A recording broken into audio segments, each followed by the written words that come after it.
of Women and Family Life, Meghan Scanlon. Say hi, Meghan. How's it going? Good. So today I wanted to host a quick community chat about your center, Women and Family Life. I went on your website, as you know, and people don't know, but I used to work for the center, and the mission has been very strong, consistent, and very valued in the community. So Women and Family Life's mission is to empower women and families to face challenges and transitions in their lives with strength and confidence. Our center offers women and families access to a strong network of support, education, and community to make life transitions a time of positive change during a time of isolation, fear, and financial stress.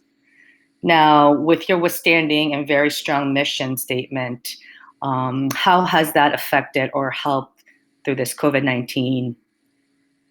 I mean, it's exactly what we stand for, right? We talk about facing times of uncertainty through people feeling very much isolated right now. The financial strain is very real for a lot of families that we're seeing and that are coming to the center virtually right now. So I think it's really important to be active at this time for the people that need us most. So what we've been working on with the Guilford Foundation and the Brantford Community Foundation is to basically put in some stopgap cash assistance to individuals that are impacted by the coronavirus.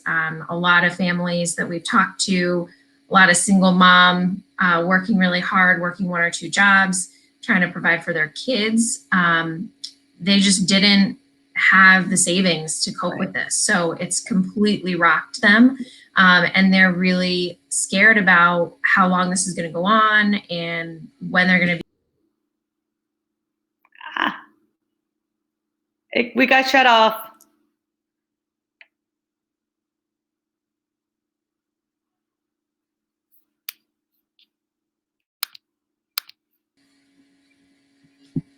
I'm back. Am I back?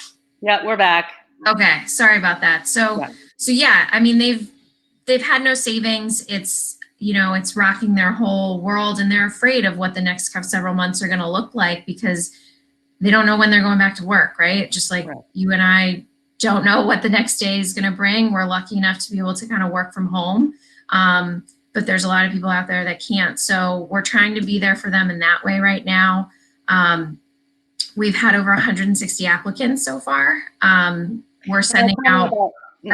Tell me about that process. When you say applicants, please kind of get into detail to people that obviously at this time it's very difficult, but I want you to explain how seamless it is and there's really no face to a name. And I don't want people to feel guilty or shame-ridden because, it comes up with asking for help. So if you can just get into the details of what the process is when it comes to application. Yeah, absolutely. So our application's online, so you can do it easily from your home, or we do have paper applications that are outside the center at 96 Fair Street. You can pick it up and drop it off. It's anonymous. Nobody's going to know that you're applying. We keep all that information pretty sensitive, but you will get a phone call from one of our staff just to talk through your application, but also to make sure that you're connected to other resources in your community. So part of the process is to touch base with everybody and ask them, like, have you filed for unemployment? Do you need health insurance? Do you need food resources? To try to walk through all the community resources that they can take advantage of at this time. And yeah, the one thing I'll say is I've talked to a lot of moms, a lot of women that are, like, I can't believe I'm asking for help. And like, this is so embarrassing. And what I would say to that is, this is a time in your life that you're asking for help, but there are so many more times in their lives that they've been giving the help. So it comes full circle. And that's why we're here. We want to be helpful. There's no shame. And certainly no one is alone in this time. I mean, there are hundreds of thousands of people that have found themselves in this really unexpected circumstance. So I just want them to know that we're here for them and there's absolutely no judgment. So back real quickly, to what you said on Fair Street, it's obviously the center is located in Guilford, Yeah. and I would say the word would be your span of where you are reaching in terms of people that you're helping. Is that the shoreline, or is that beyond our shorelines?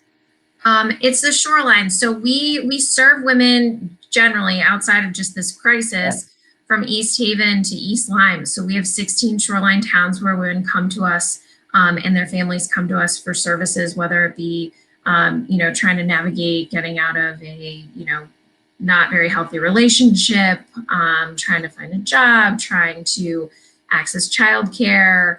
There's so many different resources that we provide, and we have social workers on staff that are now virtually on staff that help people through those processes. And they'll take your short-term and long-term goals, and they'll work with you through them. And the biggest thing for anybody, whether it's in this crisis right now or whether it's in a crisis that you might have, 6 to 12 months from now, is that we have the resources to help you, and you don't have to do it alone. So if you feel like you are doing it alone, just call us.